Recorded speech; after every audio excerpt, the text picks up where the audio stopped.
நாடாளுமன்ற தேர்தலுக்கு முன்பாகவே அதிமுகவை நாங்கள் கைப்பற்றி விடுவோம் என்று சசிகலா அவர்கள் நேற்று புரட்சித் தலைவர் எம்ஜிஆர் அவர்களின் பிறந்தநாளையொட்டி உறுதிமொழியையும் சபதமும் எடுத்துள்ளார். காரணம், தற்பொழுது எடப்பாடி பழனிசாமி அவர்கள் பொதுச் செயலாளராக பதவியேற்றதிலிருந்து கிட்டத்தட்ட உள்ளாட்சி தேர்தலாக இருக்கட்டும், சட்டமன்ற தேர்தல் மற்றும் இடைத்தேர்தல் அனைத்திலும் தோல்வி. குறிப்பாக ஈரோடு கிழக்கு தொகுதி இடைத்தேர்தலில் மிகப்பெரிய தோல்வியை தழுவி எடப்பாடி பழனிசாமி அவர்கள் அதிமுகவின் பெயரையே கெடுத்துவிட்டார். வருகின்ற நாடாளுமன்ற தேர்தலில் பணத்தை பெற்றுக்கொண்டு தொகுதிகளை வழங்குவார். இதில் எந்த ஒரு மாற்று கருத்தும் கிடையாது. தற்பொழுது 20 முதல் 30 கோடி ரூபாய் பேரம் பேசப்பட்டு வருவதாகவும், தகுதியும் திறமையும் இருக்கக்கூடியவர்களுக்கு தொகுதி பங்கீடு வழங்காமல் பணம் வைத்திருப்பவர்களுக்கு மட்டும் தொகுதியை வழங்கி வருவதும், குறிப்பாக அவரது சமூகத்தினருக்கு மட்டும் முன்னுரிமை கொடுத்து வருவதும் குறிப்பிடத்தக்கது. இதனாலேயே நாடாளுமன்ற தேர்தல் நெருங்கும் முன்பாக அதிமுகவில் மிகப்பெரிய ஒரு குழப்பம் ஏற்படும். எடப்பாடி பழனிசாமி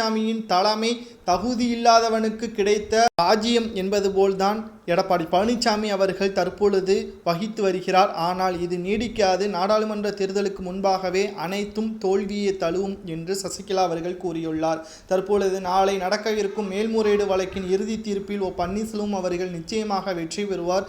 அதற்கு பிறகு அதிமுகவில் இருக்கக்கூடிய தொண்டர்கள், நிர்வாகிகள் அனைவரும் எங்கள் பக்கம் வருவார்கள். அதிமுகவை மீட்டெடுப்போம்.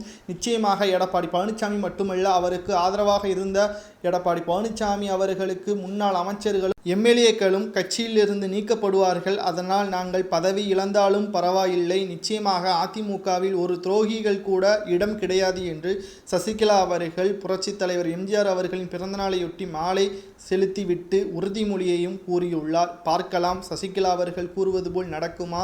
எடப்பாடி பழனிசாமியை முதல்வராக ஆக்கியதை சசிகலா தான். தற்பொழுது அவரையே கட்சியிலிருந்து நீக்கியதும் எடப்பாடி பழனிசாமி தான். இதற்கு பதிலுக்கு பதில் சசிகலா அவர்கள் செலுத்துவாரா என்பதை உங்களது கருத்துக்களை கமெண்ட் வாயிலாக கூறுங்கள். நன்றி, வணக்கம்.